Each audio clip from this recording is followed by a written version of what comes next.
प्यारे बुजुर्गों, माताओं, भाई और बहनों, जब भी हम अपने आप को किसी तकलीफ़ में पाते हैं तो हमारी यही कोशिश होती है कि हम प्रार्थना करें।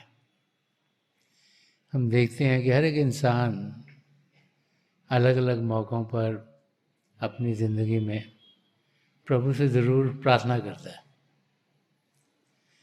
अगर हम ध्यान दें कि किस किस्म की हम प्रार्थना करते हैं तो हम तो देखते हैं ज़्यादातर कोई अगर बीमारी हमें हो जाए, हमारे किसी नज़दीकी को हो जाए, तो हम यही प्रार्थना करते हैं कि वो बीमारी दूर हो। बहुत सी बार माँ बाप बच्चों के लिए प्रार्थना करते हैं कि उनके जो बच्चे हैं वो सही निकलें, अच्छे हों, बड़े हों तो उनको कोई तकलीफ़ ना आए। और ऐसे ही बच्चे जब उनके माँ बाप बुज़ुर्ग हो जाते हैं तो ये प्रार्थना करते हैं कि माँ बाप को कोई तकलीफ़ ना हो। ऐसे ही अगर और हम देखें तो बहुत सी टाइम्स पर ज़िंदगी में ऐसे मौके आते हैं जबकि कुछ न कुछ या तो हमें फिनेंशियल डिफ़िकल्टी आ जाती है। उस समय इंसान यही प्रार्थना करता है कि उसके पास रिसोर्सेज इनफ हों, काफ़ी हों, ताकि वो आराम से जो भी उसकी रिस्पॉन्सिबिलिटीज़ हैं उनको निभा सके।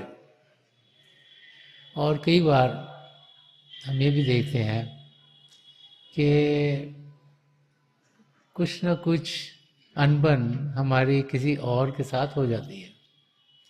किसी बात पे झगड़ा हो गया और वो झगड़ा बढ़ जाता है और फिर इंसान की यही कोशिश होती है कि उस झगड़े से वो निकल सके। तो अगर हम ध्यान दे के देखें तो किस किस्म से हम प्रार्थना करते हैं तो ज़्यादातर इंसान की प्रार्थना प्रभु के चरण कमलों में यही होती है कि उसका शरीर तंदुरुस्त रहे, उसके जो घर वाले हैं, पति पत्नी, माँ बाप, बाल बच्चे, भाई बहन, उनकी ज़िंदगी आराम से गुजरे, उसके जो फाइनेंशियल रिसोर्सेज हैं वो इनफ हों, काफ़ी हों, ताकि उन्हें खाने पीने में और चीज़ों में जहाँ उन्हें धन दौलत चाहिए वहाँ दिक्कत ना आए। फिर इंसान यही प्रार्थना करता है कि उसके रिलेशनशिप्स औरों के साथ जो है उनमें अनबन ना हो, और अगर कोई लड़ाई झगड़ा हो तो वो जल्दी से सॉल्व हो जाए, तकलीफ ना हो उसमें। तो क्या प्रभु से हमें यही प्रार्थना करनी चाहिए? ये किस किस्म की प्रार्थना हमें करनी चाहिए पिता परमेश्वर के चरण कमलों में? ये सवाल हमारी जिंदगी में कभी ना कभी जरूर आता है, क्योंकि बहुत सी बार जब हम प्रार्थना करते हैं तो या तो हमारी प्रार्थना कबूल हो जाती है, जो हम चाहते हैं हो जाता है, या जिसके लिए हमने प्रार्थना की वो पूरी नहीं हुई। तो जब तो प्रार्थना पूरी हो जाए तब तो इंसान को कोई फिक्र नहीं रहता, उसे कोई तकलीफ है, उसने प्रार्थना की, उसकी प्रार्थना के लिहाज से उसकी तकलीफ दूर होगी तो इंसान बड़ा खुश होता है। लेकिन जब वो प्रार्थना करता है और उसकी तकलीफ जाती नहीं तो फिर उसे बहुत धक्का लगता है। उसे समझ में नहीं आता कि मैं प्रार्थना कर रहा हूँ, मेरी प्रार्थना पूरी क्यों नहीं हो रही? क्या प्रभु इतने बिजी हैं कि उन्हें समय नहीं मिल रहा मेरी और ध्यान देने का? क्या मैं प्रार्थना सही नहीं कर रहा? क्या जिस तरीके से मैं प्रार्थना करता हूँ वो ठीक है कि नहीं है ठीक? तो कई सवाल इंसान के अंदर उमड़ने शुरू हो जाते हैं। तो किस किस्म की प्रार्थना हमें करनी चाहिए, इस पर इंसान अपनी तरफ से छानबीन करने की कोशिश करता है ताकि वो सही तरीके से प्रार्थना कर सके। तो एक वाक्य है जो कि दर्शाता है कि हमें किस किस्म की प्रार्थना करनी चाहिए। एक परिवार था, उसमें 4 बच्चे थे,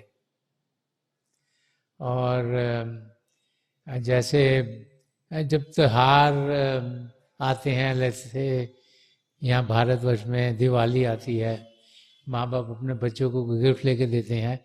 ऐसे ही बाहर के मुल्कों में जब क्रिसमस आती है, क्रिसमस होती है, हानुका होती है, अलग अलग रिलीजन में अलग अलग त्यौहार होते हैं, तो दिसंबर के महीने में वो आते हैं, तो उस वक़्त माँ बाप अपने बच्चों को बड़ी तोहफे लेके देते, गिफ्ट लेके देते हैं। तो जब बच्चे छोटे होते हैं तो माँ बाप उनको जो उनका दिल करता है लेके देते हैं। जैसे बच्चे थोड़े बड़े होते हैं तो फिर माँ बाप को भी लगना शुरू हो जाता है कि जो बच्चों को अच्छी चीज़ है वही हम उनको लेके दें। तो अपने बच्चों को कहते हैं कि तुम गिफ्ट की लिस्ट बनाओ कि तुमको चाहिए क्या, और उस मौके पर बच्चे अपनी अपनी लिस्ट बनाते हैं। तो ऐसे ही उस फैमिली में माँ बाप ने अपने चारों बच्चों को इकट्ठा किया। उन्होंने कहा कि अभी त्यौहार आ रहा है और आप भी लिस्ट अपनी अपनी बना के हमें दो कि क्या क्या चीज़ें तुम्हें चाहिए, ताकि हम वो वाली चीज़ें आपके लिए लेके आएँ। तो 2-4 दिन के बाद सब फैमिली दोबारा से इकट्ठी हुई और बड़े बच्चे ने कहा कि मेरी लिस्ट है ये, उसने अपनी लिस्ट दे दी। तो जब माँ बाप ने देखा तो लिस्ट में हर एक किस्म की वहाँ पे टॉयज़ थे और जो स्पोर्ट्स से ओरिएंटेड थे किस्म के गेम्स थी, वो उसने मांगी थी। दूसरे बच्चे ने अपनी लिस्ट दी तो माँ बाप ने देखा कि उसने जितने भी नए नए इलेक्ट्रॉनिक गैजेट्स आ रहे थे उसने लिस्ट में वो लिखे हुए थे कि मुझे इस किस्म का गैजेट मिल जाए, मुझे इस किस्म का गैजेट मिल जाए। तीसरे बच्चे की लिस्ट देखी तो उसमें उसने नए नए कपड़े, तो कपड़ों का बड़ा शौक था, तब मुझे ये कपड़े चाहिए, मुझे ये कपड़े चाहिए, मुझे ऐसे कपड़े चाहिए। तो जब चौथे की बारी आई तो उसके हाथ में कोई लिस्ट नहीं थी। तो माँ बाप ने कहा कि तुम्हारी लिस्ट कहाँ है? तो उसने कहा मैंने लिस्ट बनाई नहीं। बाकी बच्चों ने उसको कहा तूने लिस्ट क्यों नहीं बनाई, तेरे को मिलेगा कैसे कुछ भी, अगर तू लिस्ट नहीं बनाएगा तो तेरे को क्या मिलेगा? तो उसने कहा नहीं मैंने बहुत सोचा, मैंने नहीं बनाई। तो माँ बाप ने पूछा तूने लिस्ट नहीं बनाई तो हम तेरे को दें क्या? तो उसने कहा मुझे बहुत सोच के ये समझ में आई है कि मैं चाहता हूँ कि आपने दोनों ने मुझे जब से मैं छोटा हूँ इतनी सारी गिफ्ट लेके दी हैं, तो मैंने सोचा कि इस मौके पर मैं आप दोनों को पूछूं कि आपको क्या गिफ्ट चाहिए। तो माँ बाप बड़े हैरान, कभी बच्चों ने ऐसे सवाल ही नहीं करा कि आपको गिफ्ट क्या चाहिए। तो सुनने लगे एकदम से, एकदम उनको ख्याल नहीं आया, एक दूसरे की और देख रहे दोनों माँ बाप कि जवाब कहते हैं बच्चे को। तो उन्होंने कहा अच्छा हम ना सोच के तेरे को कल बताएंगे कि हमको क्या चाहिए। तो उसने कहा कि आप एक कोई भी गिफ्ट आप सोचो और मुझे बड़ी खुशी होगी अगर वो गिफ्ट मैं आपको दे सकूं किसी तरीके से, क्योंकि आपने इतनी सारी मुझे देने दी हैं ओवर द इयर्स, तो मैं तो यही चाहूँगा कि इस साल मैं आपके लिए कुछ कर पाऊँ। तब जब बच्चे चले गए, अलग अलग सब हो गए, तो माँ बाप अकेले बैठे हुए थे तो सोचना शुरू हो गए कि किस किस्म के गिफ्ट लें। पहले तो उन्हें बाहर की चीज़ों के बारे में उन्होंने सोचा, कोई से इलेक्ट्रॉनिक गैजेट ले लें, कोई कपड़ा ले लें, कुछ कोई स्पोर्ट्स की चीज़ लें, कि बच्चे से क्या चीज़ मांगें। फिर वो सोचना शुरू हुआ, उन्होंने कहा चीज़ें तो हमारे पास, सारे गैजेट्स हमारे पास पड़े हुए हैं, कपड़े भी हमारे पास काफ़ी हैं, और कोई ऐसी चीज़ उनको समझ में नहीं आई जो बच्चे से मांगे। तो फिर उन्होंने सोचना शुरू करा कि हमारे पास तो सब कुछ है, हम क्यों ना किसी और के फायदे के लिए कुछ लें।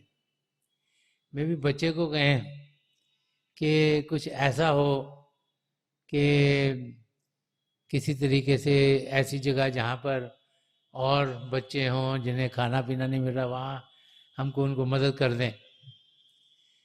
किसने सोचा और ग्लोबली सोचना शुरू, और क्या कर पाते हैं। उसने सोचा वो बड़ा अच्छा होगा कि जहाँ पे लड़ाई हो रही है कहीं पर, वहाँ पर कोई मदद जा सके और उनका फायदा हो सके।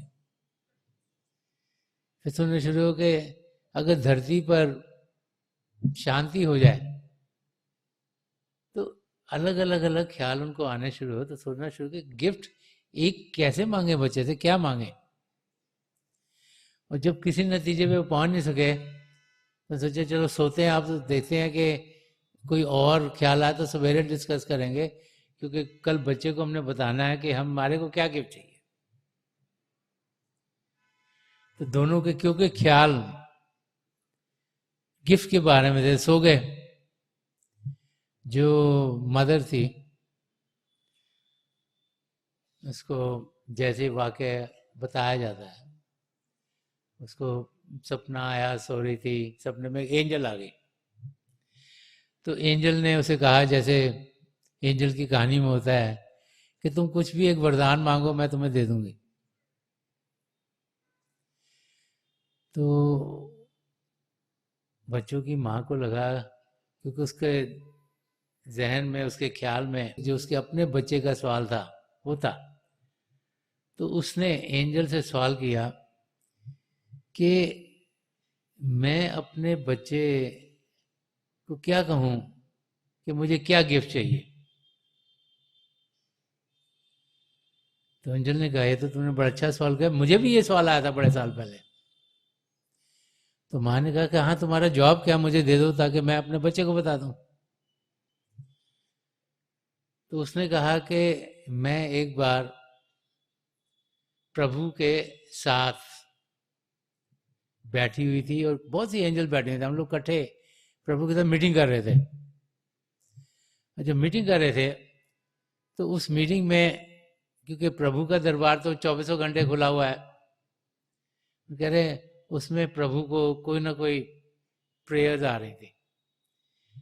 कोई कह रहा है मेरी टांग टूट गई है, मेरी टांग ठीक हो जाए।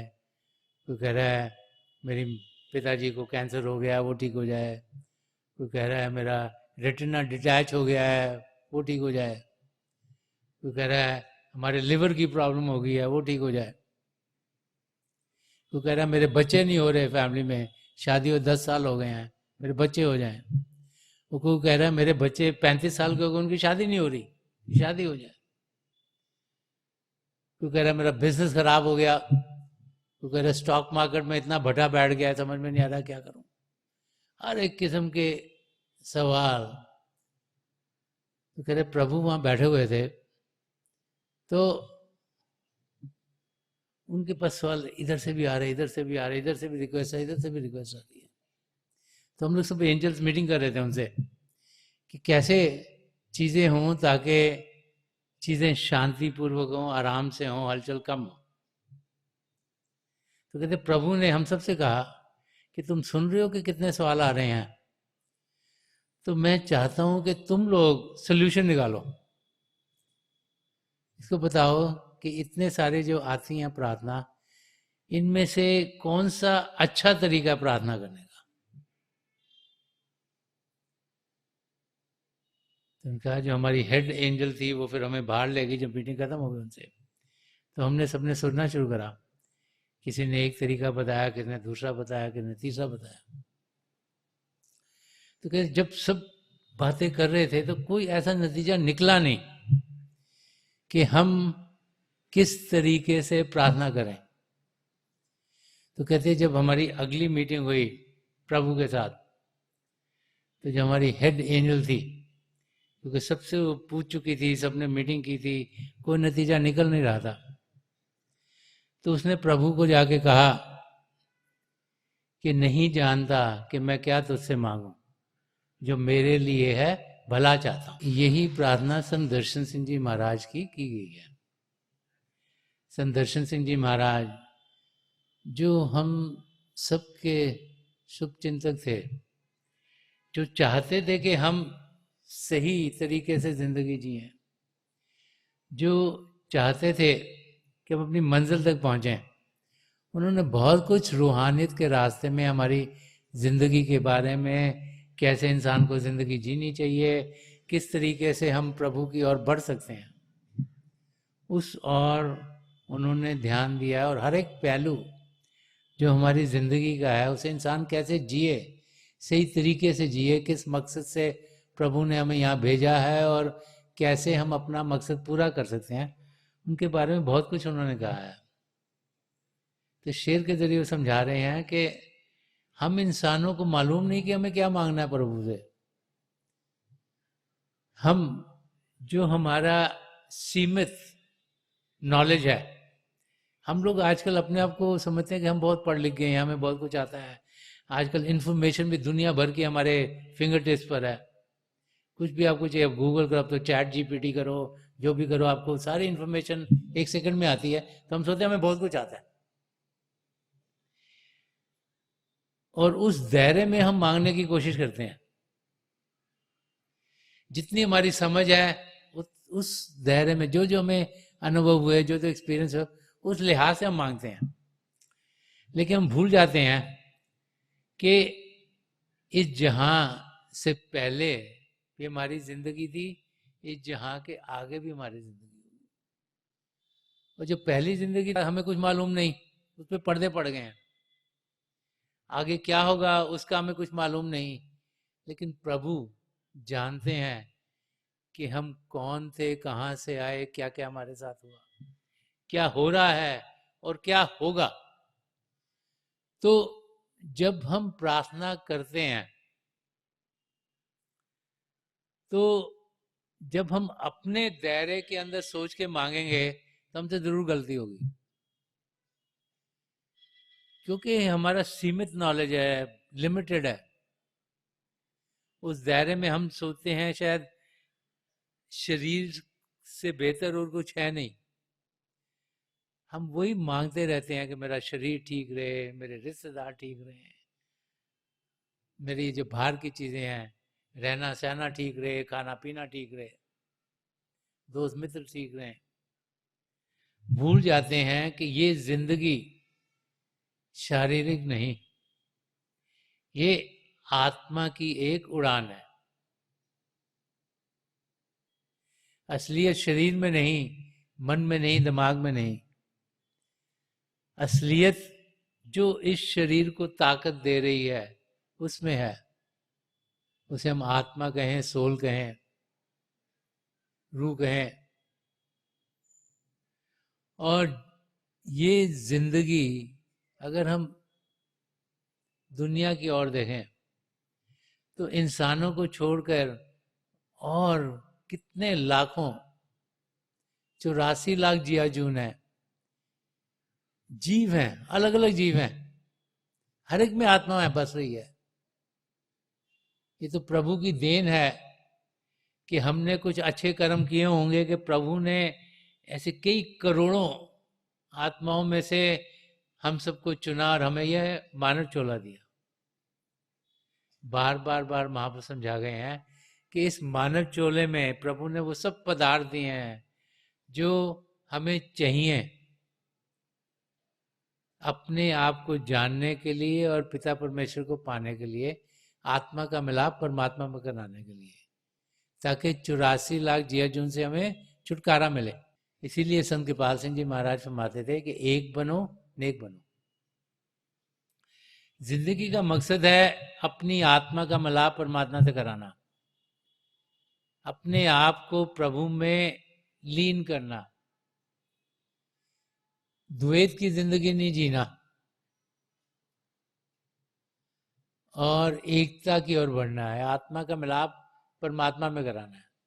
और वो तब होगा जब हम नेकी का जीवन जिएंगे, जब हम सद्गुणों को अपने अंदर ढालेंगे, जब हम निष्काम सेवा भाव से जिएंगे, एक दूसरे के मददगार होंगे, जब हम सच्चाई से जिएंगे, करुणा से जिएंगे, प्रेम से जिएंगे। जब इंसान सद्गुणों को अपनी जिंदगी में ढालता है तो उसका प्लेटफॉर्म बनता है ताकि वो अपने आप को सही रूप में जान पाए, अपनी आत्मा का अनुभव कर पाए।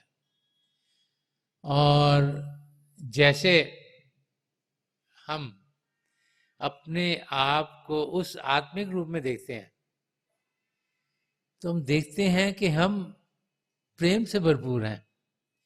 ज्यादातर अगर इंसान अपनी जिंदगी की ओर देखता है तो उसको लगता है तकलीफें तकलीफें, सवेरे से उठता है उसको लगता है ये भी काम करना है, वो भी काम करना है, वो भी करना है, ये नहीं किया तो गड़बड़ हो जाएगी, वो नहीं किया तो ये ठीक नहीं होगा, वो भाग दौड़ में लगा हुआ है।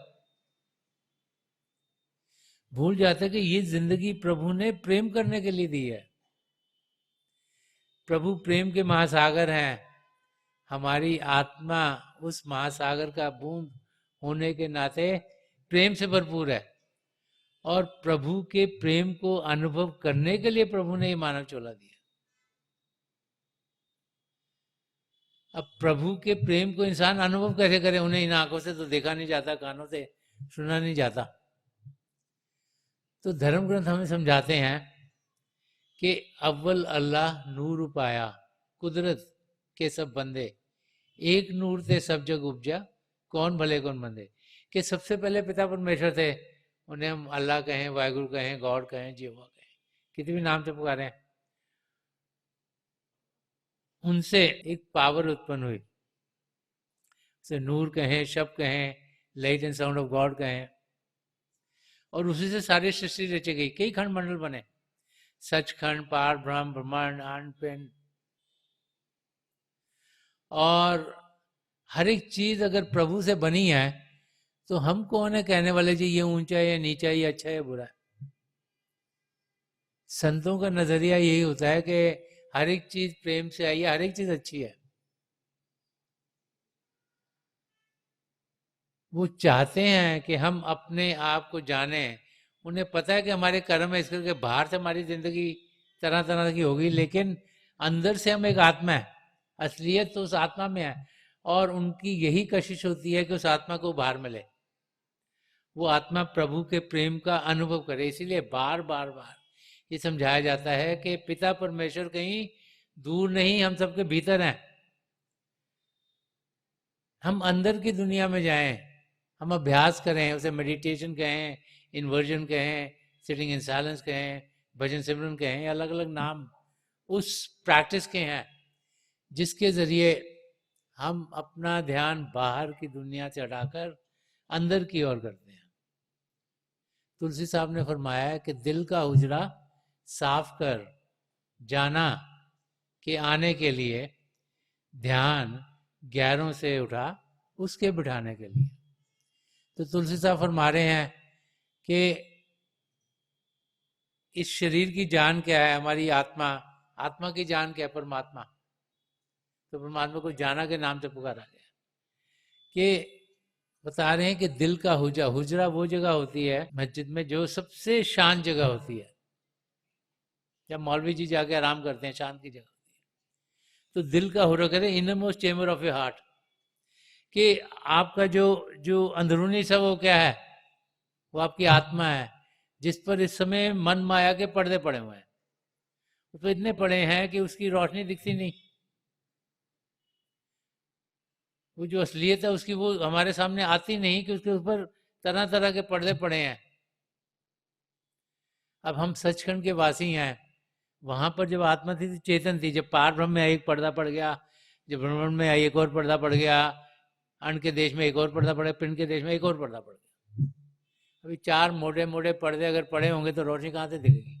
ये मोटी मोटी लैंप्स लगी हैं, बड़ी रोशनी कर रहे हैं, इन पर चार मोटे मोटे कंबल डाल दोगे तो कुछ दिखेगा नहीं। वही हालत हमारी है। हम प्रभु के प्रेम से भरपूर हैं, हम चेतन हैं, हम टोटली प्योर हैं, लेकिन क्योंकि ये पर्दे पड़े हुए हैं तो गंदगी हमारे ऊपर चढ़ गई है, इस करके हम अपने आप को अनुभव कर नहीं पाते। तो महापुरुषों ने वो तरीका बताया अभ्यास करने का, कि हर एक इंसानी चोले में यहाँ दो आंखों के बीच में शिव नेत्र दिया गया है। तो शिव नेत्र कहें, 10वां द्वार कहें, सिंगल या थर्ड आई कहें, दिव्य चक्षु कहें, नुक्ता सफेदा कहें, अलग अलग भाषाओं में अलग अलग नाम दिए गए। ये द्वार बाहर की ओर नहीं खुलते, अंदर की ओर खुलता है। 9 द्वार बाहर की ओर खुलते हैं, इसे 10वां द्वार कहा गया, 10 डोर, ये अंदर की ओर खुलता है। इसका हम पूरा पूरा फायदा उठाएं। जब अपनी सूरत की धारा को यहाँ कहा करेंगे तो हम अंदर की दुनिया में जा पाएंगे, वो दुनिया जो प्रेम से भरपूर है, वो दुनिया जो रोशन रोशन है।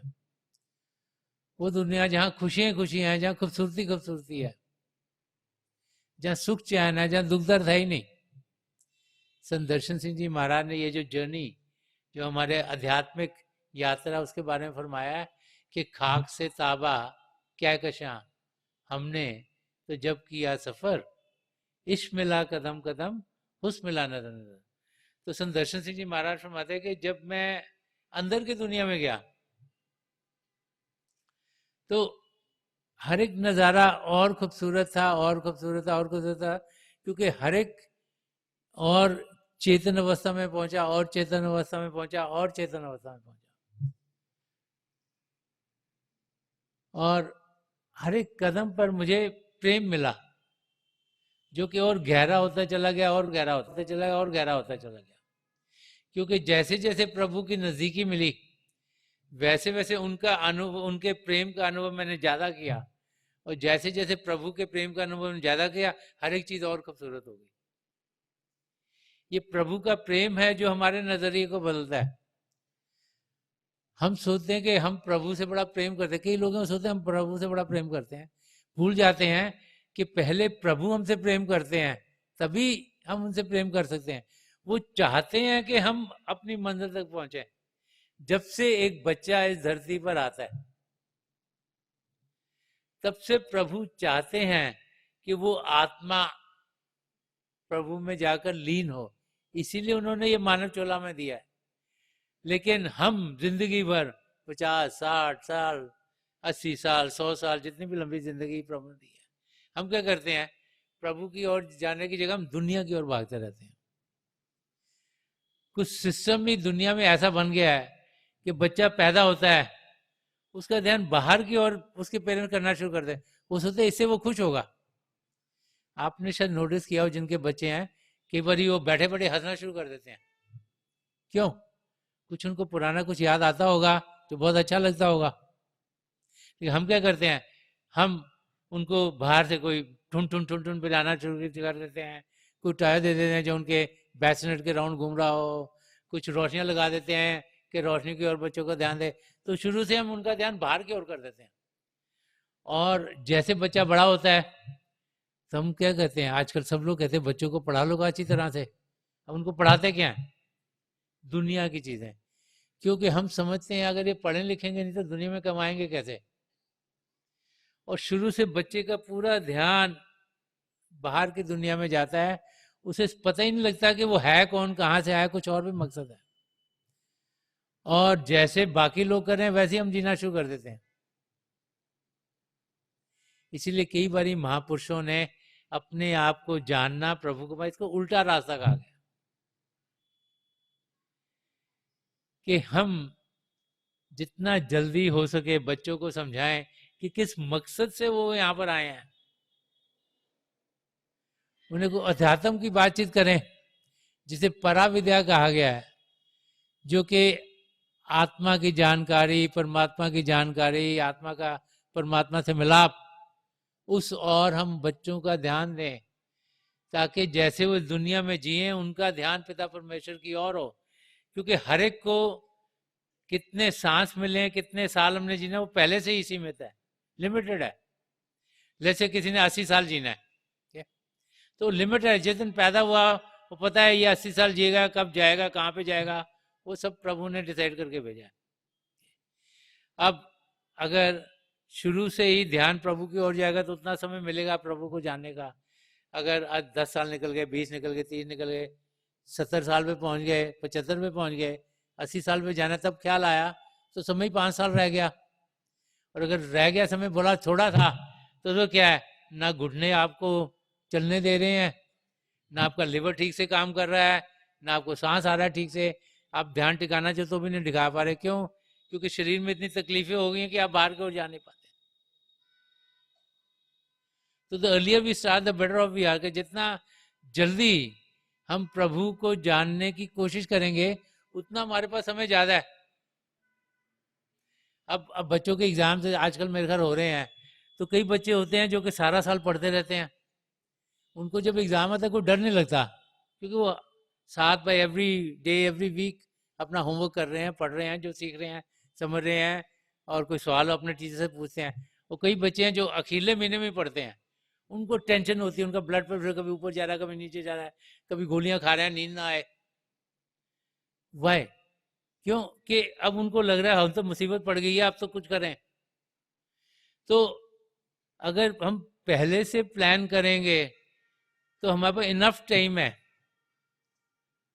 संत कृपाल सिंह जी महाराज तो यहाँ तक फरमा गए हैं कि अगर दिन का 10वां हिस्सा भी हम अपनी आत्मा की ओर देंगे तो हम प्रभु को जरूर पालेंगे। दिन का 10वां हिस्सा अबाउट 2.5 घंटे के करीब है, और आजकल के टाइम में लगता है 2.5 घंटे कहाँ से निकालें, हमको तो 10 मिनट निकालने बड़े मुश्किल हैं। क्यों? क्योंकि इतनी सारी चीज़ें हैं, और आजकल की जैसे सोसाइटी इतनी इंटरेक्शन हो गई हैं, इतना फ्लो ऑफ इंफॉर्मेशन है, इतनी कम्युनिकेशन है, इतनी चीज़ें हैं सामने कि दिल करता है इसकी भी जानकारी मिल जाए, उसकी भी जानकारी मिल जाए, उसकी भी जानकारी मिल जाए। तो ऐसे माहौल में जब तक हम उस और ध्यान नहीं देंगे जो हमने करना है, तो समय तो हमारा गुजर ही जाएगा। बहुत सी डिस्ट्रैक्शंस हैं यहाँ इंसान को बिजी रखने के लिए। पुराना जमाना था जब टीवी भी नहीं होता था, तो जब रेडियो होते थे, जब हम बच्चे थे तब तो रेडियो होते थे, और जो हमारे पेरेंट्स बच्चे तब शायद रेडियो भी ना होते हो। तब इंसानों को बाहर से इतनी अट्रैक्शन नहीं थी, जहाँ वो जीता था वहीं काम करता था, उस माहौल में रहता, वो उसी का पता होता था। तो कुछ समय और चीजें अपने आप को जानने के लिए मिल जाता था। अब तो दुनिया के किसी कोने में आप रहो, हर एक किस्म के डिस्ट्रैक्शंस आपके पास हैं। हर एक कंट्री में कितने तो टीवी चैनल्स हैं, और कितना है अब तो इंटरनेट के थ्रू और कितनी हो गई, और ये जो सोशल मीडिया हो उसने तो और भी कमाल किया हुआ है। हर एक किस्म का टाइम बड़ी आसानी से वो ले लेता है। आप कुछ ढूंढने कुछ जाते हो, मिलता कुछ है, और 2 आवर्स लेटर सोचते हो मैंने किया क्या। तो बहुत सी डिस्ट्रैक्शन है जिसका इंसान फंस जाता है। तो हमको अपने को नेविगेट करना प्रॉपरली। अगर नेविगेट नहीं कर पाएंगे तो फिर उसी चक्कर में फंसे रहेंगे, और 84 लाख जिया जून में हमारी आत्मा भटकती रहेगी। और फिर अगर सोचो, आप लोग सब पढ़े लिखे हो, आजकल सब लोग पढ़े लिखे हो गए, अगर आत्मा को 84 लाख जिया जून के हर एक योनि में से जाना पड़े और फिर बारी आए मानव चोले की, तो कितने करोड़ों साल लग जाएंगे। इसीलिए इस जिंदगी को महापुरुष गोल्डन अपॉर्चुनिटी कहते हैं, एक सुनहरा मौका है।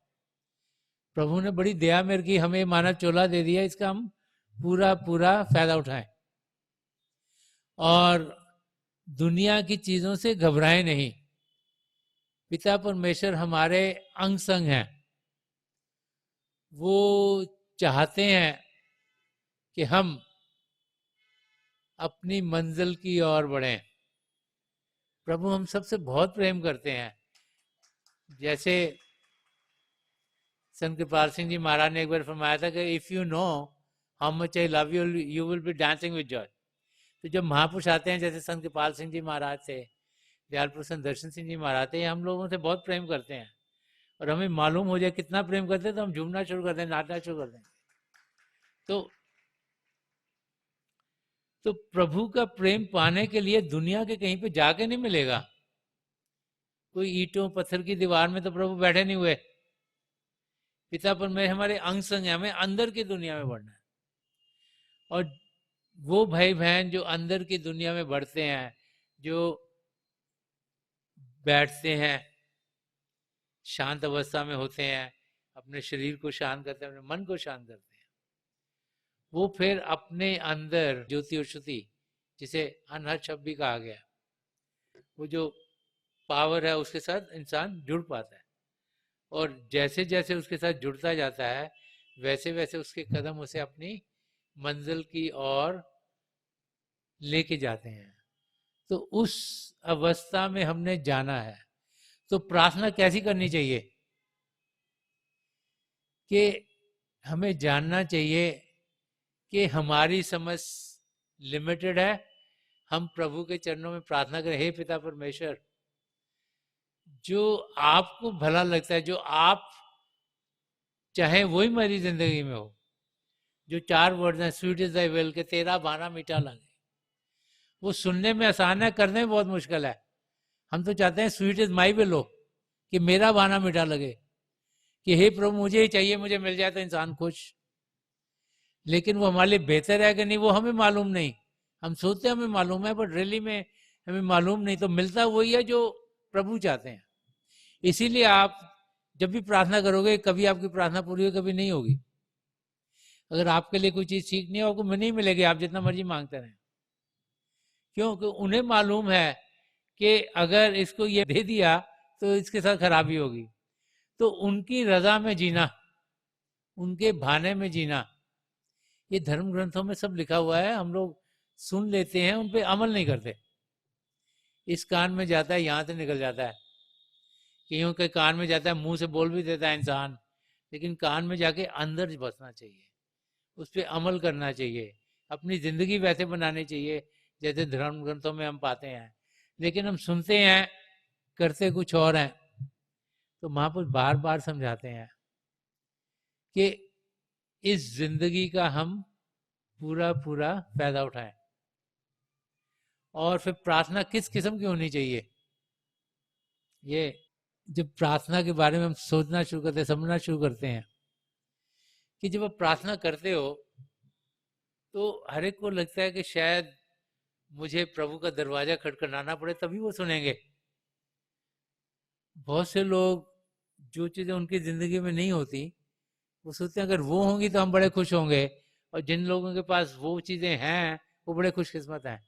तो इंसान सोचता है कि शायद पिता परमेश्वर तो वो जिनके पास चीज़ें हैं, जो पढ़े लिखे हैं ज़्यादा, जिनके पास पैसे ज़्यादा हैं, जिनके पास और दिमाग बहुत तेज है, IQ बहुत हाई है, शायद उनके कामों ही करते हैं, हमारे तो करते नहीं, क्योंकि हमारे पास तो वो चीज़ें हैं नहीं। लेकिन हम ये भूल जाते हैं कि हम सब प्रभु का हिस्सा हैं। अब एक परिवार में बहुत सी बार बच्चे सोचते हैं कि मेरे पेरेंट्स इस बच्चे को ज़्यादा अटेंशन देते हैं, तो नहीं देते। लेकिन जो पेरेंट्स अगर उनको पूछो तो उनके लिए हर एक बच्चे के लिए प्रेम एक जैसा होता है। तो प्रभु हम सबसे बहुत प्रेम करते हैं, वो चाहते हैं कि हम अपने आप को जाने, वो चाहते हैं हम अपने आप को पहचाने। तो जब हम प्रार्थना करते हैं तो इंसान के अंदर ये होता है कि शायद मैं दरवाजा जोर से खटखटा दूं, जल्दी खटखटा दूं। और बहुत सी बार तो हम ना प्रभु से बिजनेस कर लेते हैं, क्योंकि पिता परमेश्वर ये मिलेगा तो मैं 40 बार ये करूंगा, अपने धर्म स्थान पे जाऊंगा, या मैं अगर मेरे साथ ये हो गया तो मैं ये करूंगा आपके लिए। तो सोचते हैं कि हम बिजनेस कर रहे हैं प्रभु से, लेकिन हम भूल जाते हैं कि प्रभु को हमसे कुछ चाहिए नहीं। ये सारी सृष्टि पिता परमेश्वर होते, सब कुछ उनका है। हम सोचते हैं शायद प्रभु को हम कुछ दान दे देंगे तो हमने कुछ कल्याण कर दिया, पता नहीं क्या कर दिया। लेकिन पिता परमेश्वर को हमसे कुछ नहीं चाहिए, क्योंकि सब कुछ तो उनका है। ये सृष्टि भी उन्होंने बनाई, जितने भी जीव रहते हैं वो भी उन्होंने बनाए, हमको भी उन्होंने बनाया। तो सब कुछ उनका है, उनको हमसे क्या चाहिए? हम तो उनको देने के लायक है ही नहीं। लेकिन हम इंसान है, हमारी ना हमें बहुत है। इसलिए कबीर साहब ने एक जगह फरमाया कि जहाँ मैं है वहाँ हरि नहीं, और जहाँ हरि है वहाँ मैं नहीं। कि प्रेम गली अति सांकरी, जा में दो ना समाये। वो फरमा रहे हैं कि जहाँ जब ईगो आ गई, हमें आ गई, तो वहाँ पिता परमेश्वर नहीं मिलते, वहाँ तो ड्युअलिटी आ गई, द्वैत हो गई, दो हो गए ना, मैं और तुम, तभी मैं आएगी। तो वहां पे कहते पिता परमेश्वर हो ही नहीं सकते, और जहाँ पे पिता परमेश्वर वहां पे द्वैत हो ही नहीं सकता, वहां पर एकता ही है। उस अवस्था में हमने पहुंचना है कि आत्मा का परमात्मा से मिलाप हो। कैसे? कि प्रेम गली थी सांकरी। वो कह रहे हैं कि जो लेन ऑफ लव है, जो प्रेम की गली है, जिस पर हमने चलना है, जिसके जरिए हम प्रभु को पा सकते हैं, वो बड़ी भीड़ी है। उसमें दो चल ही नहीं सकते। जब तक आप एक नहीं होगे उसमें आप चल ही नहीं पाओगे। तो बार बार बार जब हम अपने धर्म शास्त्रों को पढ़ते हैं, जब महापुरुषों के वचनों को पढ़ते हैं, तो बार बार बार वो हमें समझाते हैं कि हम प्रेम के रास्ते को अपनाएं। इसीलिए धर्मग्रंथों में आया कि जिन्होंने प्रेम किया उन्होंने पिता परमेश्वर को पाया। तो प्रभु का प्रेम करना, प्रभु को जानना, प्रभु को पहचानना, प्रभु हम सबके भीतर बैठे हैं। तो जब हम अभ्यास करते हैं तो हम प्रभु की ज्योति, प्रभु की श्रुति, लाइट एंड साउंड के साथ जुड़ पाते हैं और उनके प्रेम का अनुभव करते हैं। और उनके प्रेम के जरिए हम पिंड से अंड में, अंड से भ्रमण में, भ्रमण से पार, उनको पार सचखंड में पहुंच पाते हैं। जहाँ फिर हमारी आत्मा प्रभु में लीन हो सकती है, और तब हम 84 लाख जियाजून से छुटकारा पाते हैं। तो महापुरुष जब भी आए हैं उन्होंने यही कहा कि जो प्रार्थना है वो अगर करनी है आपने, तो आप प्रभु से यही प्रार्थना करो कि जो मेरे लिए है भला वही मुझे दे, जो आप चाहते हैं मेरी जिंदगी वही हो। और आगे क्या बताते हैं कि जैसे जैसे इंसान की तरक्की रूहानियत के रास्ते पर होती है, तो उसे ये समझ में आना शुरू होता है कि सब कुछ तो पिता परमेश्वर का है, उनका बनाया हुआ है, वो कण कण में समाये हुए हैं, उन्हें हमारा सब कुछ मालूम है। तो फिर प्रार्थना करने की तो कोई जरूरत ही नहीं है। जरूरत तो तब होना जब हम चाहें कि प्रभु शायद भूल गए हमें, शायद वो किसी और काम में बिजी हैं, उन्हें मालूम नहीं हम कहाँ हैं। तो संत दर्शन सिंह जी महाराज ने जो और भी फरमाया कि मैं अपने लबों पर प्रार्थना ला ही नहीं चाहता। वो कहते हैं कि मैं क्यों बोलूं मुझे क्या चाहिए। हे प्रभु आपको तो मालूम है मुझे क्या चाहिए, तो मुझे प्रार्थना करने की जरूरत ही नहीं है कोई भी, क्योंकि आप तो सब जानते हो मेरा पास क्या था, मेरा प्रेजेंट क्या है, मेरा फ्यूचर क्या है। तो मैं आपसे प्रार्थना क्यों करूं कि मैं लबों पर कुछ शब्द लाने नहीं चाहता, प्रार्थना करने नहीं चाहता। क्यों? क्योंकि आपको सब मालूम है। ये हाईएस्ट लेवल है स्पिरिचुअलिटी की, रूहानियत की सबसे ऊंची स्टेज है। जब इंसान उस स्टेज पर पहुंचता है, जबकि उसे समझ में आ जाता है कि पिता परमेश्वर मेरे अंग संग है, मेरा सब कुछ जानते हैं, तो उसमें प्रार्थना क्या करनी है, हम अपनी जिंदगी को सही करें। अगर चीजें गल करें फिर प्रार्थना करें मुझे बचाओ जी मैंने गड़बड़ कर दी, उसका तो कोई फायदा नहीं है। बेटर के गड़बड़ इंसान करे ही ना, जिंदगी जिए जैसे जीनी चाहिए। और जिस मकसद से प्रभु ने हमें भेजा है उस मकसद को हम पूरा करें, और हम सब वैसे कर सकते हैं। हम में से हर एक पिता परमेश्वर को जान सकता है, पहचान सकता है। संत दर्शन सिंह जी महाराज ने एक जगह और फरमाया कि मिलेगा रूह को परवाज दे के देख जरा, करीब है उसे आवाज दे के देख जरा, कि पिता परमेश्वर आपको जरूर मिलेंगे। करना क्या, रूह को उड़ान देनी है, अंदर की दुनिया में जाना है, भजन सिमरन करना है, शरीर को शांत करना है, मन को शांत करना है। जब तक शरीर शांत नहीं होगा, मन शांत नहीं होगा, हम अंदर की दुनिया में बढ़ नहीं पाते। लेकिन जैसे शरीर शांत होगा, मन शांत होगा, हमारा ध्यान अंदर की ओर जाएगा और अंदर के नज़ारे हमारे सामने खुलने शुरू हो जाएंगे। ऐसे नज़ारे जैसे हमने कभी देखे नहीं। तो हमारे के हम में से हर एक को के मिलेगा कि पिता परमेश्वर जरूर मिलेंगे। रूह को परवाज दे के देख जरा, कि आत्मा को उड़ान दो, अंदर की दुनिया जाओ, कि करीब है पिता परमेश्वर। हमारे बहुत हमारे भीतर हैं, लेकिन उन्हें प्रेम से पुकारना है, करुणा से पुकारना है, एक लगन से पुकारना है। ये नहीं कि ऊपर ऊपर से पुकार दिया। जब लगन से हम प्रभु को पुकारेंगे तो उनको हम जरूर पाएंगे। तो आज के दिन जबकि हम यहाँ सब कृपाल बाग में बैठे हैं, हमें जाने कि पिता परमेश्वर को हम सब पा सकते हैं। उनको पाने का तरीका अंदर की दुनिया में जाने का तरीका है। वो दुनिया जो शांत दुनिया है, वो दुनिया जो प्रभु के प्रेम से भरपूर है, वो दुनिया जो शांति से भरपूर है और जो आनंद से भरपूर है, उस दुनिया में जाएंगे तो हम प्रभु के नज़दीकी पाएंगे और अपनी मंजिल तक पहुंचेंगे। तो थोड़ी देर के लिए हम सब अभ्यास के लिए बैठ जाएं। आप जहाँ भी बैठे आराम से बैठिएगा, अपनी आंखें बंद कर लीजिएगा। ये जो आंखों के डेले आईबॉल से सीधे सामने होने चाहिए, जैसे 8-10 इंच आपके सामने हो। आंखें बंद करते ही वो भाई बहन जिन्हें नाम की देन मिली है आप सिमरन कीजिएगा, और जो भाई बहन यहाँ नए हैं आप पिता परमेश्वर के किसी भी जाति नाम का जाप कीजिएगा। जाप मन ही मन करना, ऊंचा नहीं दोहराना। थोड़ी देर में आपके सामने रोशनी के चिन्ह खुलने शुरू हो जाएंगे। जो कुछ दिख रहा है उसके बीच में देखिएगा। हो सकता है शुरू में आपको लगे रोशनी आ रही है, जा रही हैं, या रोशनी के चक्र हैं। रोशनी किसी भी रंग की हो सकती है, सुनहरे रंग की, सफ़ेद रंग की, लाल, पीला, नीला, हरा या कोई और रंग। जो कुछ दिखता है उसके बीच में देखिएगा। समय के साथ आपको लगे जैसे रोशनी टिक गई हैं, और फिर आप रोशनियों से आगे निकल जाएंगे। को लगे जैसे आसमान है उसमें सितारे हैं। अगर वहां पहुंचे तो जो सबसे मोटा चमकीला सितारा उसमें ध्यान दें, वो रास्ता देगा अंदर के सूर्य तक आप पहुंचेंगे। बड़े प्रेम से जब उसमें देखेंगे वो भी रास्ता देगा, तो आप अपने सदगुरु के दर्शन कर पाएंगे। और वहां पहुंचे तो उनकी आंखों में देखिएगा, और जो जो नज़ारे आपके लिए बेहतर हैं वही नज़ारों का आप अनुभव करेंगे। जैसे ही आंखें बंद करते हैं तो आप जो 5 नामों का जाप आपको देवो कीजिएगा। जो भाई बहन यहाँ नए हैं वो पिता परमेश्वर के किसी भी जाति नाम का जाप कीजिएगा। जाप मन ही मन करना है, ऊंचा नहीं दोहराना। ऊंचा दोहराओगे आपके कानों को सुनाई देगा, आपका ध्यान बाहर की ओर जाएगा। हम चाह रहे हैं आपका ध्यान सब अंदर की ओर हो।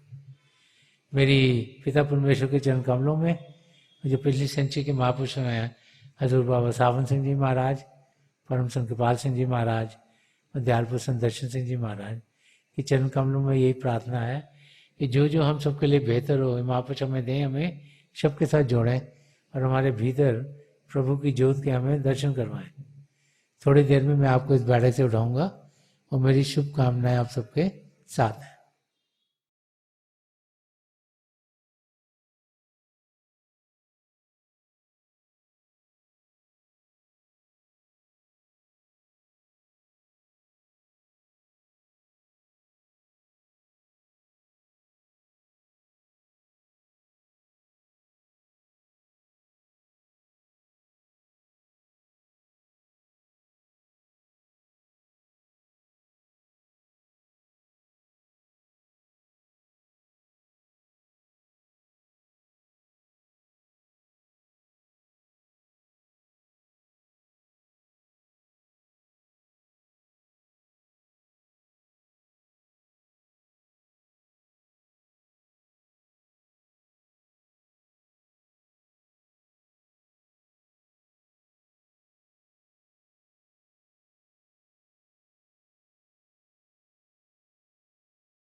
छोड़ दीजिए जी, please leave off, please leave of.